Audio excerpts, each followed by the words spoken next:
Si en ce moment vous n'avez pas la pêche, que la dernière fois que vous avez ouvert un bouquin c'était en 92 et enfin que vos rapports sexuels sont aussi fréquents qu'un jour sans pluie pour François Hollande, il y a de grandes chances pour que vous vouliez rejeter toute votre frustration sur autrui. Et pour ça, Dieu ou Bill Gates, on les confond toujours un peu, a créé Internet. Un endroit magique qui peut vous permettre de déverser autant de commentaires racistes qu'il y a de référendums en Suisse, c'est-à-dire beaucoup. Attention, un bon commentaire raciste est un art qu'il ne faut pas prendre à la légère, il y a des règles. Voici donc les 5 choses à faire impérativement quand on veut cracher sa haine sur le web. Numéro 1, soignez votre photo de profil et n'utilisez pas d'émoticônes. Quand on s'apprête à insulter et à répandre ce venin, on évite d'abord d'avoir une photo de profil avec un sourire, un mignon ou même un chat avec un chapeau, même si celui-là est très joli. Privilégiez plutôt une arme, du feu ou n'importe quoi mais avec une police qui fait très peur. Voilà, ça c'est bien. Et n'utilisez pas non plus d'émoticônes mignons. Comment voulez-vous que votre une banane pour Taubira soit pris au sérieux si vous finissez par un smiley qui cligne de l'œil? Non, le mieux c'est de rester sobre. Numéro 2. Ne citez jamais une nationalité directement, restez sur un bon cliché bien populaire.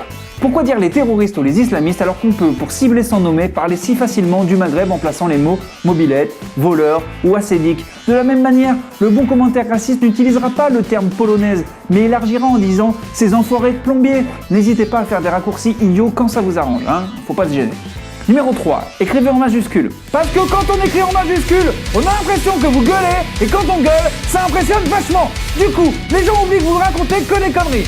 Bon allez, on passe au point suivant. J'ai mal à la gorge. Il me faut des pastilles.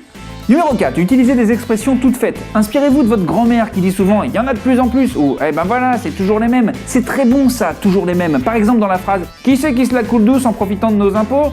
Toujours les mêmes. Et si vous craignez qu'on ne comprenne rien du tout à ce que vous racontez, n'oubliez pas de mentionner à la fin de votre phrase un petit « enfin je me comprends ». On est d'accord que ça n'aidera personne, mais tout le monde sera rassuré de savoir que vous êtes en accord avec vous-même, et ça c'est important. N'est-ce pas messieurs les politiques? Très bon ça, un petit peu souvent. Numéro 5, prévoyez l'avenir de manière certaine. Vous le savez, vous, qu'on va droit dans le mur si on continue comme ça. Parce que ça commence par moins de porc à la cantine et demain on porte tous un voile. Et n'oubliez pas, c'est en étant le plus vague possible que vous minimiserez les risques d'avoir tort. Si vous respectez toutes ces règles, bientôt on pourra lire sur les pires forums d'internet. Vous verrez que dans pas très longtemps, il y aura encore un attentat quelque part et que ce sera toujours la faute des mêmes qui rentrent chez eux. Enfin, je me comprends. Ah oui, et faites des fautes aussi. Voilà, là c'est parfait. Vous avez désormais toutes les cartes pour pouvoir faire un excellent commentaire raciste. Il ne nous reste plus qu'à vous dire au revoir et à vous dire à bientôt sur internet.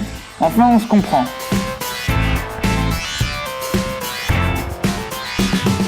Si tu n'es pas un bouffon, clique donc sur ce bouton. Plus on rit, plus on est fou. Allez-y, abonnez-vous, yo!